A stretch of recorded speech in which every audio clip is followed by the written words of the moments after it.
আসসালামু আলাইকুম। আশা করি সবাই ভালো আছেন। তো এই যে এসিটা দেখতে পারতেছেন, যে এসিটা এখন অন করছে। এসিটা আমি চেক দিলাম, আপনার কম্প্রেসারটা স্টার্ট হচ্ছে না, যে অ্যাম্পিয়ার বেশি নিতেছে।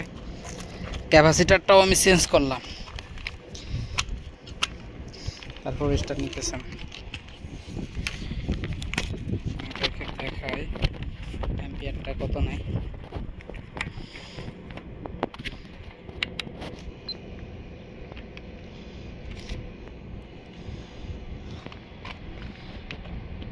দেখা যাইতেছে কিনা।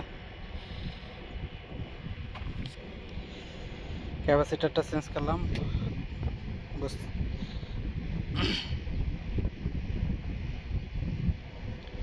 আসলে কম্প্রেসারটা খারাপ হয়ে গেছে।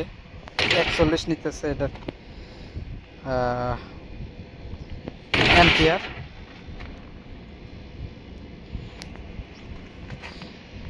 অ্যাম্পিয়ার নিতেছে 41। আমি আরেকটা ক্যাপাসিটার, নতুন একটা ক্যাপাসিটার লাগিয়ে দেখব।